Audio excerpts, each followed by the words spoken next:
नमस्कार मित्रों, मैं डॉक्टर आनंद जयंत काले, कंसल्टेंट प्लास्टिक सर्जन और डायरेक्टर लेक सिटी हॉस्पिटल, फिर एक नए वीडियो के साथ आपके सामने उपस्थित हूँ। गायनेकोमास्टिया की सीरीज़ में एक वीडियो जो मुझे लगता है बहुत ज़रूरी है, गायनेकोमास्टिया सर्जरी की पूरी प्रक्रिया के बारे में। इसमें हम ऑपरेशन के पहले, ऑपरेशन के दौरान, उसके तुरंत बाद और उसके बाद फॉलोअप, इसके बारे में विस्तार से बात करेंगे। गायनेकोमास्टिया सर्जरी दो प्रकार के गायनेकोमास्टिया के लिए होती है। अर्ली एज गायनेकोमास्टिया, जिसमें हम 12-14 साल की उम्र के जो पेशेंट्स होते हैं उनके लिए ऑपरेशन करते हैं, और दूसरा लेट एज गायनेकोमास्टिया, जिसमें हम 25-30 साल, 35 साल की उम्र में भी जो गायनेकोमास्टिया हमको हो जाता है, जिसके बारे में मैं पहले के वीडियो में आपको बता चुका हूँ। तो अगर हमने ये तय कर लिया है कि गायनेकोमास्टिया सर्जरी होना है, तो प्लास्टिक सर्जन के साथ मिलके उसके बारे में आपको डिटेल्स में जानना ज़रूरी होता है। उसके साथ ही ऑपरेशन के दौरान की जो भी चीज़ें होती हैं, प्लास्टिक सर्जन उसको आपको विस्तार से समझाते हैं। ऑपरेशन में लाइपोसक्शन की टेक्निक इस्तेमाल होती है, कौन सा एनर्जी सोर्स यूज़ होता है ये बताते हैं, और उसके बाद ग्लैंड रिमूवल और उसके बाद कौन सी तकनीक से ग्लैंड को निकाला जाएगा वो भी आपको बताते हैं। ऑपरेशन तय हो जाने के बाद कुछ सिंपल ब्लड टेस्ट होते हैं और एक सोनोग्राफी की जांच होती है ये जानने के लिए कि ग्लैंड का साइज़ क्या है, लोकेशन क्या है और कितना फैट है। और blood test routine blood test होते हैं। सोनोग्राफी रेगुलर सोनोग्राफी मशीन से ही होती है, और हम इंसिस्ट करते हैं कि अगर वो अर्ली एज गायनेकोमास्टिया है तो एंडोक्राइनोलॉजिस्ट ज़रूर पेशेंट को देखे, और अगर वो लेट एज गायनेकोमास्टिया है तो फिजिशियन को पेशेंट को देखना ज़रूरी है, क्योंकि एनेस्थीसिया की भी अपनी रिस्क होती है। और इसके अलावा जो प्राइमरी प्रॉब्लम है जिसकी वजह से गायनेकोमास्टिया हुआ है, उसको भी कंट्रोल में लेना बहुत ज़रूरी होता है। तो ब्लड टेस्ट हो जाने के बाद, फिजिशियन का एनेस्थेटिक चेकअप हो जाने के बाद, सोनोग्राफी हो जाने के बाद ऑपरेशन तय होता है। उस दौरान ही हम इनिशियली बता देते हैं कि आपको कॉम्प्रेशन गारमेंट बनवाना है, और इमीडिएटली ऑपरेशन के बाद हम कॉम्प्रेशन गारमेंट पेशेंट को चढ़ा देते हैं। इस कॉम्प्रेशन गारमेंट को 6 हफ्ते के लिए पहन के रखना होता है, 6 हफ्ते या कभी कभी 2 महीने तक। ऑपरेशन 1 से 1.5 घंटे का चल सकता है। ऑपरेशन को एनेस्थीसिया, लोकल एनेस्थीसिया में और पूरी बेहोशी दोनों प्रकार से किया जा सकता है, या कॉम्बिनेशन के द्वारा भी किया जा सकता है।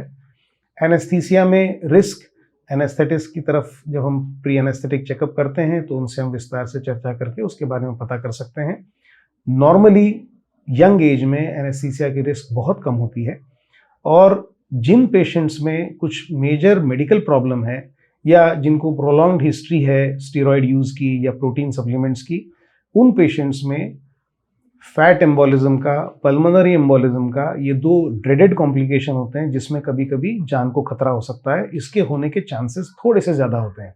ऐसा नहीं है कि जिनको हम ऑपरेट करते हैं उनमें ज़्यादातर पेशेंट्स को दिक्कत आती है, लेकिन इसके बारे में जानना ज़रूरी है कि ये प्रॉब्लम्स आ सकते हैं।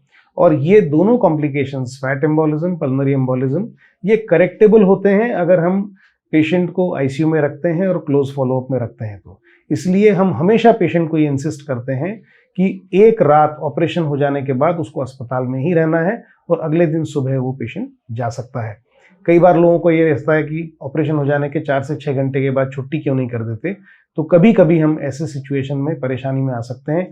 इसलिए हम उनको पोलाइटली समझाते हैं कि अस्पताल में अगर आप एक दिन के लिए एक्स्ट्रा रुकेंगे तो उससे कंफर्ट भी हमको रहता है और पेशेंट के लिए भी वो बहुत कंफर्टेबल होता है। तो ऑपरेशन के दौरान जो एडवाइजेज उनको दी जाती हैं, ऑपरेशन के तुरंत बाद की जो एडवाइजेज दी जाती हैं, उनको आपको फॉलो करना होता है।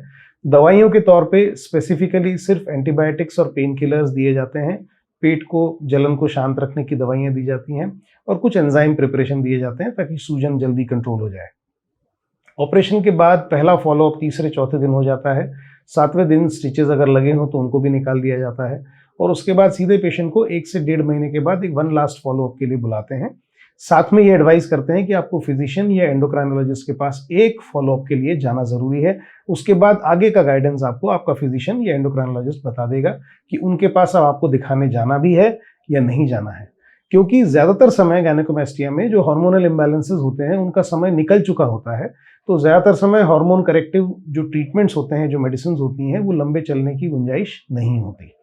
तो ऑपरेशन के पहले, ऑपरेशन के दौरान और ऑपरेशन के बाद की सावधानियों के बारे में मैंने आपको बताया। ये इसकी जो नेक्स्ट सवाल इसमें कई बार आता है कि इसका अंदाजन खर्चा कितना होता है, तो दोनों तरफ के गायनेकोमास्टिया का अंदाजन खर्चा 40-50 हज़ार रुपए के आसपास होता है।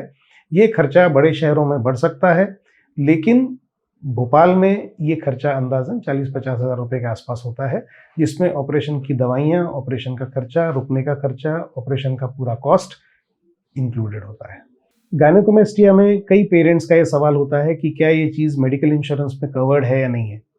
नीतिगत तौर पे मैं ये मानता हूँ कि गायनेकोमास्टिया सर्जरी एक कॉस्मेटिक और साइकोलॉजिकल डिफॉर्मिटी है, इसको मेडिकल इंश्योरेंस में कवर होना चाहिए, लेकिन अनफॉर्चुनेटली ज़्यादातर समय हमारे यहाँ मेडिकल इंश्योरेंस कंपनीज गायनेकोमास्टिया सर्जरी को कॉस्मेटिक प्रोसीजर मान के मेडिकल इंश्योरेंस में कवर नहीं करती हैं।